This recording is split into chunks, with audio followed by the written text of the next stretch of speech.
Hello दोस्तों, कैसे हैं आप सब। आशा करते हैं आप सभी अच्छे होंगे। तो दोस्तों, आज की ये वीडियो रीजनिंग की 7वीं वीडियो है। इससे पहले इसकी 6 वीडियो आ चुकी हैं। यदि आपने अभी तक उन वीडियो को वॉच नहीं किया हुआ है तो आप उसे प्लेलिस्ट में वॉच कर सकते हैं, या प्लेलिस्ट इस वीडियो के एंड में यहाँ पे शो होगी, आप वहाँ से भी वॉच कर सकते हैं। तो आज की वीडियो को स्टार्ट करने से पहले यदि अभी तक आपने चैनल को सब्सक्राइब नहीं किया, चैनल को सब्सक्राइब कर लें और वीडियो को लाइक और शेयर करना ना भूलें। तो आइए आज की वीडियो को स्टार्ट करते हैं। आज का पहला प्रश्न देखते हैं। पहला प्रश्न कह रहा है, उस विकल्प का चयन कीजिए जो निम्न शब्दों के उस सही क्रम को दर्शाता है जिस क्रम में वे शब्द अंग्रेजी शब्दकोश में आते हैं। तो जिस क्रम में वे शब्द अंग्रेजी शब्दकोश में आते हैं वो हमको यहाँ पे ज्ञात करना है। तो यहाँ देखिए, अगर आप डिक्शनरी देखना जानते होंगे तो आसानी से कर लेंगे। तो TRI तो सभी में है, आई तक। उसके बाद यहाँ पर U है, N है, N है, P है, M है। तो सबसे पहले क्या आता है? सबसे पहले M आता है, तो ये आपका हो गया पहले स्थान पे। उसके बाद N के बाद, M के बाद N आता है। अब N में देखिए, यहाँ पर N है, ये I है और ये क्या है? K है। तो पहले क्या आएगा? पहले I आएगा, उसके बाद K आएगा, यानी कि यहाँ 3 हो गया और उसके बाद 4 हो गया। देख लीजिए किसी ऑप्शन में 1 3 4 है, तो 1 3 4 ऑप्शन नंबर डी में आपका है, तो इसी को आप टिक करके आगे बढ़ जाइए। और किसी ऑप्शन में आप देख लीजिए 1 3 4 नहीं है, तो आपका आंसर क्या हो गया? ऑप्शन नंबर डी आपका राइट आंसर हो गया। आइए दूसरा प्रश्न देखते हैं। दूसरा प्रश्न कह रहा है, दिए गए समीकरण को सही करने के लिए किन दो संख्याओं को आपस में बदलना चाहिए। तो यहाँ एक समीकरण दिया गया है, इसको संतुलित करना है, तो इसके लिए किन दो संख्याओं को आपस में बदलना होगा। यहाँ 4 ऑप्शन आपको दिए जा रहे हैं। तो पहला है 12 और 5। तो 12 को 5 से अगर बदल दें, यहाँ 12 कर दें और यहाँ 5 कर दें, तो यहाँ अगर 5 कर देंगे तो 5 से भाग देंगे, ये दशमलव में आ जाएगा, और यहाँ पे दशमलव में नहीं है, मतलब ये तो होगा ही नहीं।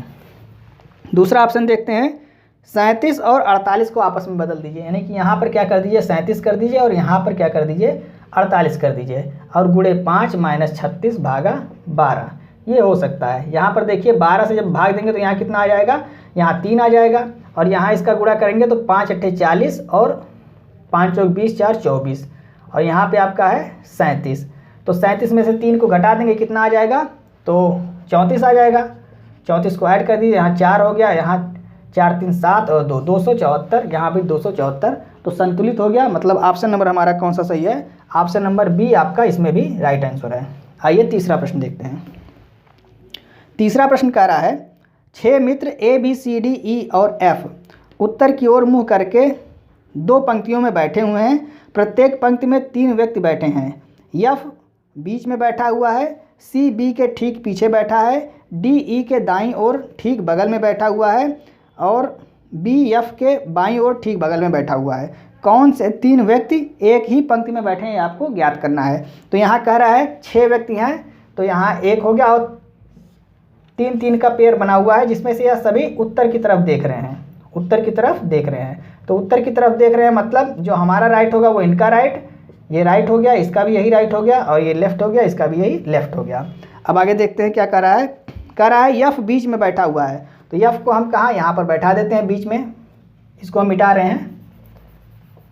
यहाँ पे F को बैठा देते हैं बीच में, यहाँ भी बैठा सकते हैं, आप यहाँ बैठाइए, कहीं भी बैठाइए। आगे क्या कर रहा है? C B के ठीक पीछे बैठा हुआ है। अब C B के ठीक पीछे बैठा हुआ, कहाँ पर बैठा हुआ अभी हमको क्लियर स्थान नहीं पता है, तो इसको अभी छोड़ देते हैं। आगे पढ़ते हैं, D E के दाईं ओर ठीक बगल में बैठा है। D जो है वो E के दाईं ओर, दायां कौन है? ये है, तो E इधर होगा। अब यहाँ पे तो E को रख नहीं सकते, और यहाँ अगर रखेंगे तो यहाँ F पहले से बैठा है, मतलब E के दाईं ओर कौन बैठा है? D बैठा है, तो यहीं पर आएगा और कहीं पर नहीं आ सकता। फिर से देख लीजिए, कह रहा है D E के दाईं ओर ठीक बगल में बैठा है, तो D E के दाईं ओर ठीक बगल में बैठा हुआ है। आगे कह रहा है B F के बाईं ओर ठीक बगल में बैठा हुआ है, तो B जो है F के बाईं ओर, बायां कौन है? ये लेफ्ट है, तो B जो है यहाँ पर बैठा हुआ है। अब जो आपने छोड़ा हुआ था ऊपर, उसको देखिए, C B के ठीक पीछे बैठा हुआ है, तो C जो है B के ठीक पीछे बैठा हुआ है। अब यहाँ पे एक ही बचा हुआ है, कौन सा ऑप्शन बच रहा है, मतलब कौन सा अल्फ़ाबेट? तो आपका A बच रहा हुआ है, A आप यहाँ पे बैठा दीजिए। अब आप देख लीजिए कि कौन सी एक पंक्ति में है, तो C D E, यानी कि ऑप्शन नंबर A ही आपका राइट आंसर हो गया। यहाँ पे C D और E ये तीनों एक पंक्ति में बैठे हुए हैं, यही आपको बताना है। आइए नेक्स्ट प्रश्न देखते हैं। चौथा प्रश्न देखते हैं। चौथा प्रश्न कह रहा है, किसी कूट भाषा में SLIDE को 3 8 2 4 1 8 8 2 2 के रूप में कूटबद्ध किया जाता है, तो उसी कूट भाषा में TREND को किस रूप में कूटबद्ध किया जाएगा? तो यहाँ पर आप देखिए S का कोड कितना होता है 19, L का होता है 12, I का होता है 9, ये I है, I का 9 होता है, D का 4 होता है और E का कितना होता है 5 होता है। तो यहाँ देखिए क्या लिखा हुआ है, यहाँ पहले 38 आपको दिख रहा है, यानी कि 19 दूनी 38, 12 दूनी 24, 9 दूनी 18, 4 दूनी 8 और यहाँ पे आपका 5 है, तो 5 दूनी 10 तो है नहीं, तो यहाँ पे क्या होगा। अब यहाँ पे देखिए E का अपोजिट क्या होता है इवनिंग। इवनिंग हमने जब आपको चैप्टर पढ़ाया हुआ है कोडिंग डिकोडिंग का तो उसमें बताया हुआ है E का अपोजिट क्या होता है V होता है और V का कितना होता है 22 होता है, तो यही यहाँ पे लिखा हुआ है 22। अब इसी तरह से आपको E का अपोजिट यहाँ पे 22 लिखना है।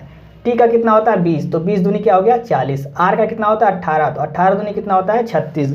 40 36 देख लीजिए, 40 36 आपका एक ही ऑप्शन में आ रहा है, ऑप्शन नंबर C। तो इसी को आप टिक कर दीजिए और आगे बढ़ जाइए। आइए पाँचवा प्रश्न देखते हैं। पाँचवा प्रश्न कह रहा है दिए गए पैटर्न का ध्यानपूर्वक अध्ययन करें और संख्या का चयन करें जो इनमें प्रश्नवाचक चिन्ह के स्थान पर आ सकती है।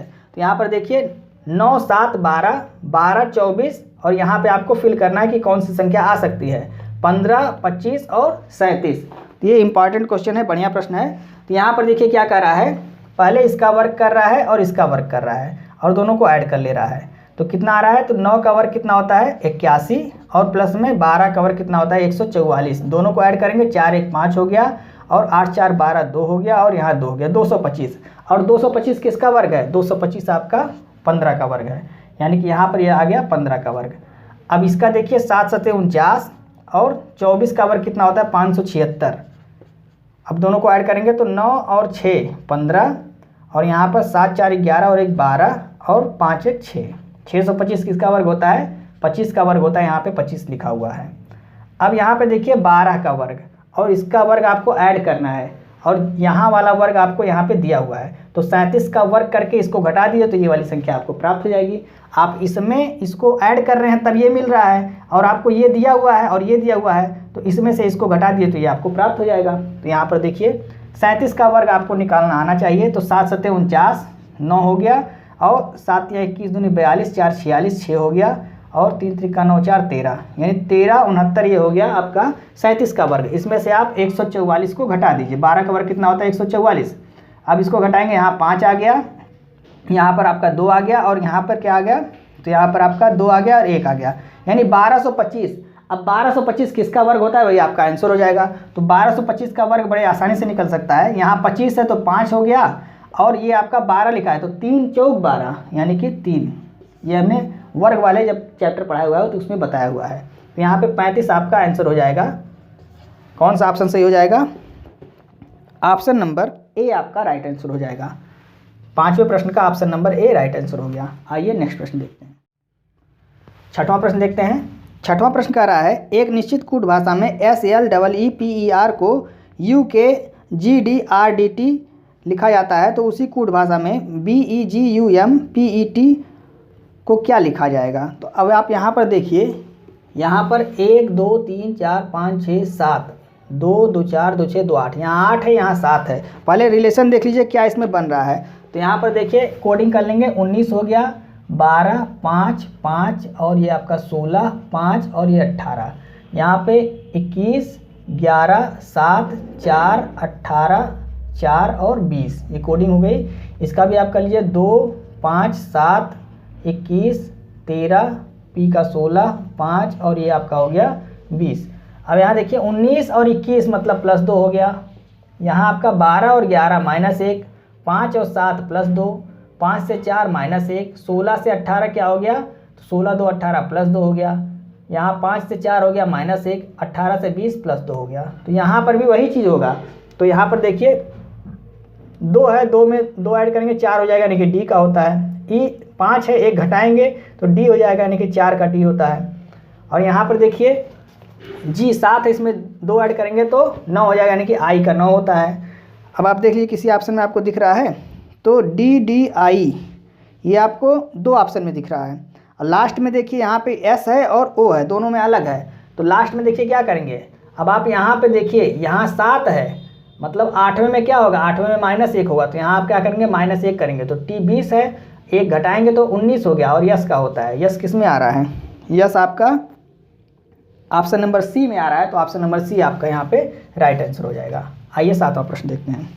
7वां प्रश्न कह रहा है उस विकल्प का चयन कीजिए जिसकी चौथी संख्या से वही संबंध है जो पहली संख्या का दूसरी संख्या से और पांचवी संख्या का छठवीं संख्या से है। तो यहाँ देखिए 72:6 और यहाँ पे आपका दे रहा है ये समानुपाते होगा।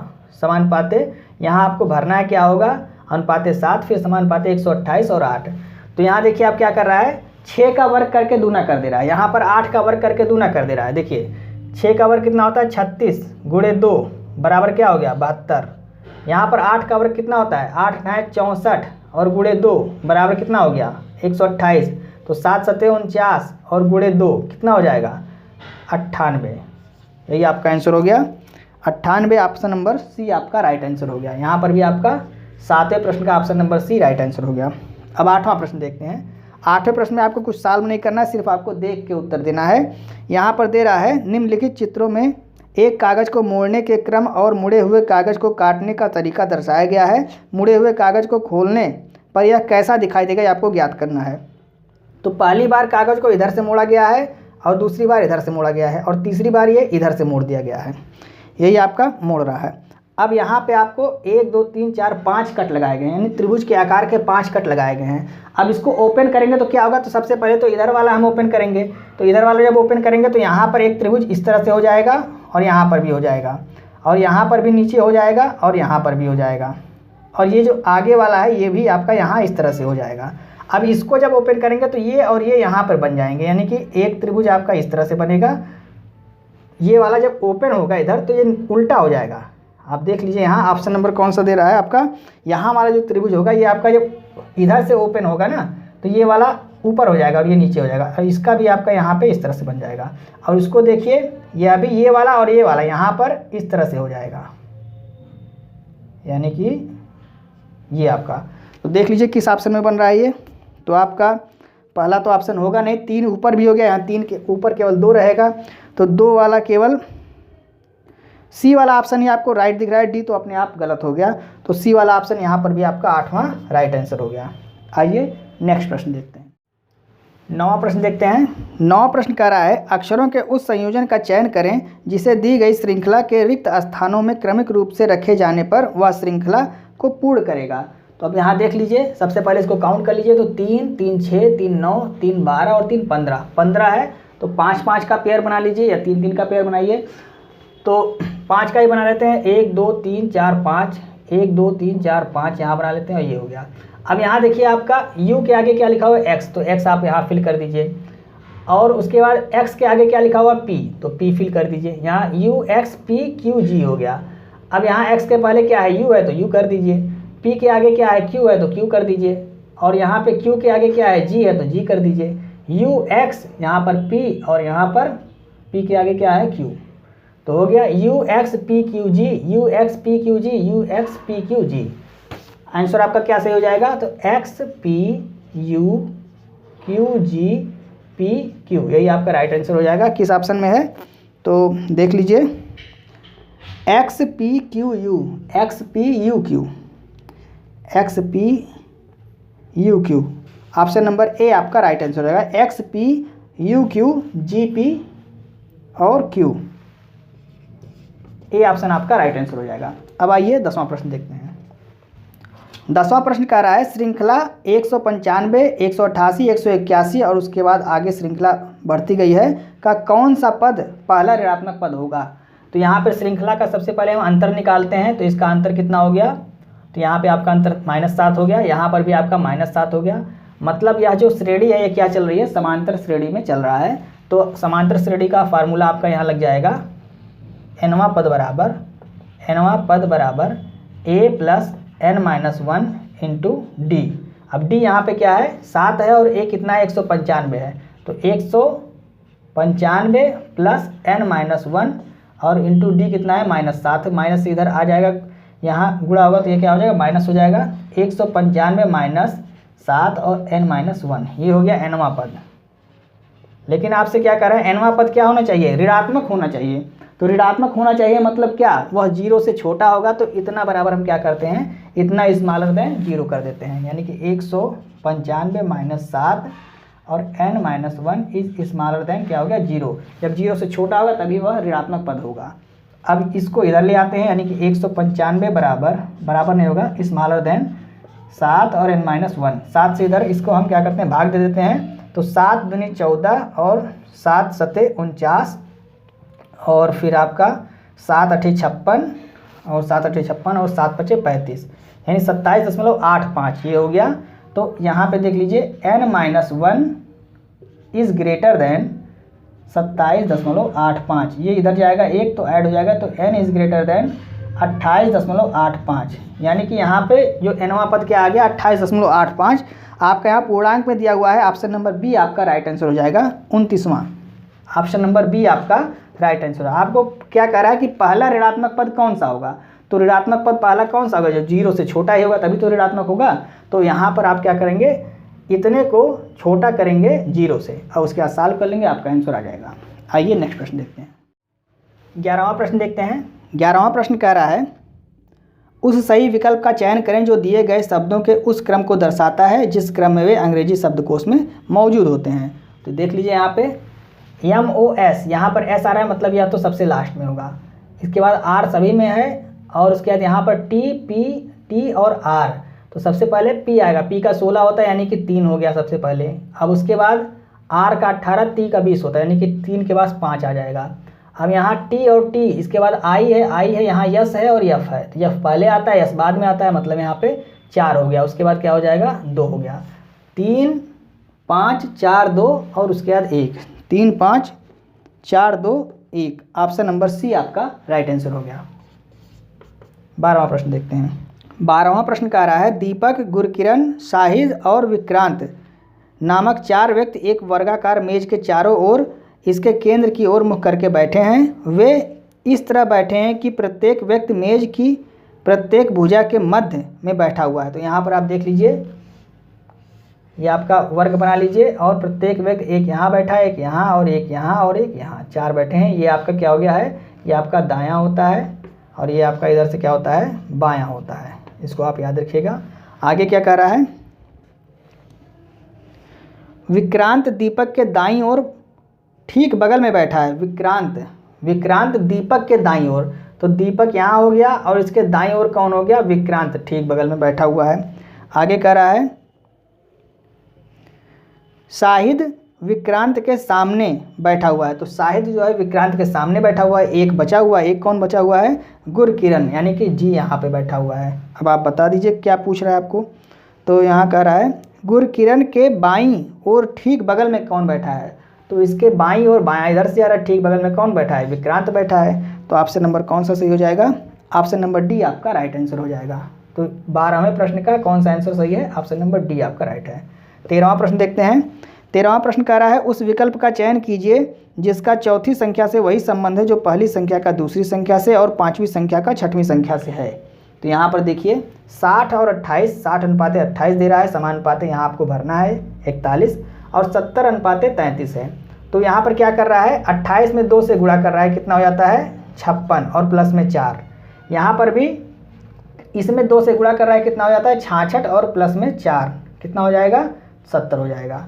तो यहाँ पर भी क्या करेगा, 2 से गुणा करेगा, 41 दूनी कितना होता है 82 और प्लस में 4 कितना हो गया 86। तो ऑप्शन नंबर कौन सा आपका राइट आंसर हो गया, तो 86 ऑप्शन नंबर डी आपका राइट आंसर, यानी कि 13वें में भी आपका ऑप्शन नंबर डी ही राइट होगा। आइए नेक्स्ट प्रश्न देखते हैं। 14वां प्रश्न देखते हैं। प्रश्न कह रहा है दिए गए संयोजन के सही दर्पण प्रतिबिंब का चयन करें जब दर्पण को निम्न चित्रानुसार पी के ऊपर रखा गया है। तो यहाँ पर देखिए दर्पण को यहाँ पर रखा गया है, अब इसका प्रतिबिंब आपको बताना है कैसा बनेगा। तो टी का तो टी ही बनेगा और ये आपका ओ है ना, ओ है, ओ का ओ ही बनेगा। ये 9 है तो 9 का इस तरह से बन जाएगा, आपका 9 इस तरह से बन जाएगा और P का आपका इधर से बन जाएगा, ये आपका P बन जाएगा।